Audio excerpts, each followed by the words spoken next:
Wizard's Top 3 Daily News in Manipuri.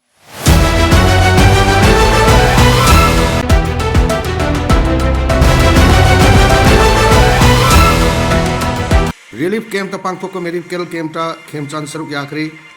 monpak su phaijup su yaudi hingli ba haibaduni khemchan da paudam laga IDP sing kap khre more amasung Churachandpur dagi lanje lakpa internally displaced person sing lairiba Langol zone 3 ra hangba alternate housing complex relief camp ngasi top specialist Dr. Mayamal yauduna pangthok ko medical camp amada singjamai assembly ki constituency MLA Yumnam Khemchan saruk yakri relief camp asida Ihan Hanna Lakiba MLA Yumnam Khemchanda Lanjela Pinupi Sing na Kaplaga Incrementing Tam Tagi Matam Asida Monpak Sulate Pejup Suyaude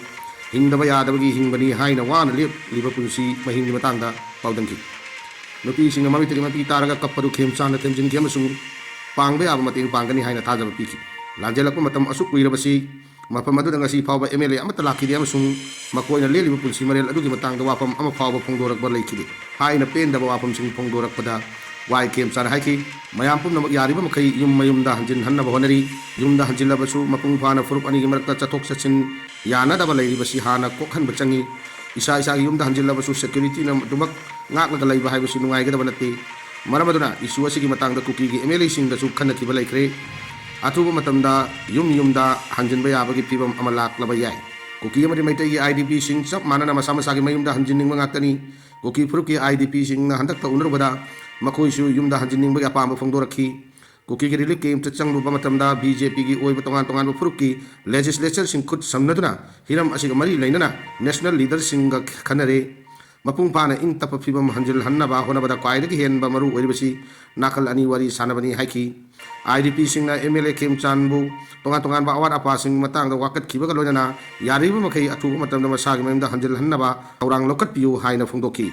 Mapamaduda Pangtokba Lem Nana Layang Amasung Hidak Lantak Lem the Pibagi came Aduda Mioika Marum Laying Chataki Adugumba free medical came Asi Karatoina Silhan Ningbagi Apamasu Pongdok Naraki Haina Powers in Makatana Fondokli Nakala Maromda Saungbung relief came to Leramba IDP Kuntramapan Mayum the Sangan Grey Saungbung relief came to Leramba Serau Dagi internally displaced person Kuntramapan Ngasi district authority na Mayum the Hanjilhan Grey Mayum the Changring Mang the Waikong Europe Abatung the authority na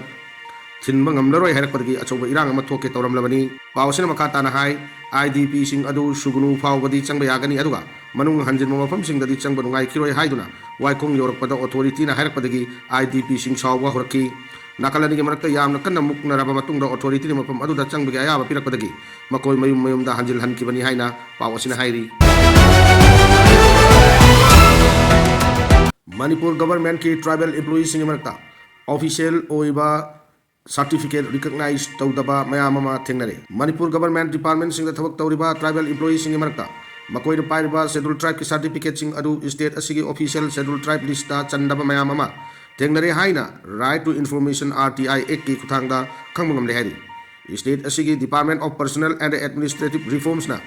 Tongan ba activist sing na Tarakiba RTI singi pakum matung inna Manipur ki department sing da tabak tauriba tribal employees sing marakta makoi na pari ba ST certificate adu official o na scheduled tribe ki lista permanent approved tau double list ki manung da yaw ba tengner ki bani hai Manipur state ki oina ST list asi any kuki tribe yaw ba recognition tribe kunsa gamari kaktani hari ba tribe kunsa mari asi ki manung da mate hai ba tribe asi certificate ta lista 2012 ta ikon ko na changki bani tongan ba activist sing na Tarakiba RTI ki report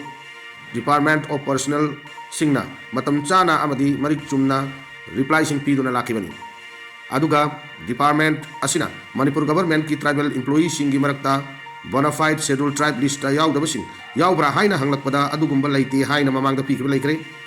Aduga activist singna RTI ki kuthangda hanglakiba wahang sing adu constitution gi article 64 ki makada nodal authority ama oina officer sing amasung employees singi service record sing employees sing amadi promotion sing asi marik chumna pipam thokani adubu Department of Personnel and Personnel Reforms nasu sahi asigi June kunmari da department asida tharakiba RTI gi marik chumba information pinabagi damakta state asigi department nipugi administrative secretary singda makoi gi department ta any cookie tribe amasung thadau community singi verified certificate kan loina information pirak na bakhangalaki hairiba department nifu asigi manungda department tara humdoidi makoi gi employee sing detail data sing Department of Personnel da pikat lakki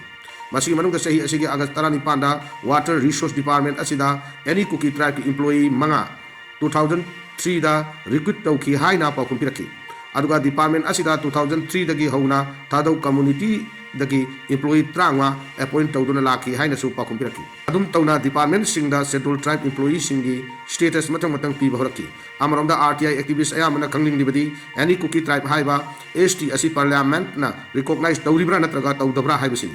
maramdi scheduled tribe list ta any cookie tribe haibasi 1956 na parliament la lutokrabani aduga ko na Manipur ki ST lista any cookie tribe haibasi scheduled tribe lista hapchinduna lakhiban state asigi Department of Personnel and Administrative Reforms na pangdok libadi lising ni 35 ki October 18 da Manipur ki cabinet na warep lauduna any cookie tribe asi Manipur da scheduled tribe lista kaktat krabani adubu 2023 ki February nipanda amukka na Manipur ki government na minister da che thaduna any cookie tribe asi ST list gi lokthok piu hai na devan tauki adu matam adu da Ministry of Tribal Affairs na paukumning chi na piraktabana maram oraga matam adu gi state government na center na any cookie tribe asi Manipur gi ST list amuk hanjil handuna raniti gi oiba lalo chatare hai na maral sikhiba laikhrabani hai na pawachina makhata na phongdogi Merry Christmas na lakpada RPM na yai paujal pirakti December kunmanga ki Merry Christmas na lakpada Manipur ki ichili na puno ki mafamda ing tapatangdu laita banu si chana na leminaba oresunu hai na Revolutionary People's Front ki YCM Secretary Minority Affairs na yai paujal pirakti Manipur ki law lahuluk asigi yai paujal cherol asina makata na hai yalhomi singbun namduna masagi lam thadok handuna lanjen han bahai basi makoi da makoi gi lam da makoi gi mapa mapu sing amu sembi ba mapu gi mapamda achoba marala malangsen bani maram aduna iram dam Manipur da kumjali sing ani kulhumdoi gi me gi ahum da gi hauna yalhomi lising humpu he na masagi maram dam makta da lanjen aduna mayum makai thadok han ba amu asi ana nang handuna mapa mama macha masu kaina han bagi awaba kaya khanghal libasi gi langjaba maral pumba India laingak na phangani India laingaki divide policy sizinatuna masel hatok hannanaba lanjena haliba kanglup amaga kaibung tahalin siliba tawong kaya asida iram da Manipur gi yalhomi singna lisang sitna kanglakhiba awaba kaya asi India lengakna langjaba maral pumba asi phangpham thoi hai chirol sina hai Lord Jesus Christ na malem asida taibong pan bu sembiriba mapu ibungo gi yatang matun inna miyoi ba kunai gi marakta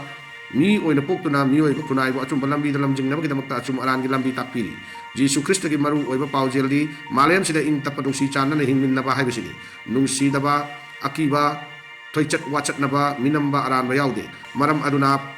malem sida in tapna hingmin na bagi damak khwai dagi athoi ba lambi di mi amaga nung si na hingmin na ba haibisina Jesu Christ gi paujel ni Lord Jesus Christ masana cross thawai na panthapi kribasi mioi bagi kunai gi mohut sin biduna pa ki lambi dagi kanna bagi damakta taibang mapu gi mafam da changjabani masung lambi sembiram bani masini kanbiba mapu Lord Jesus Christ na mioi babu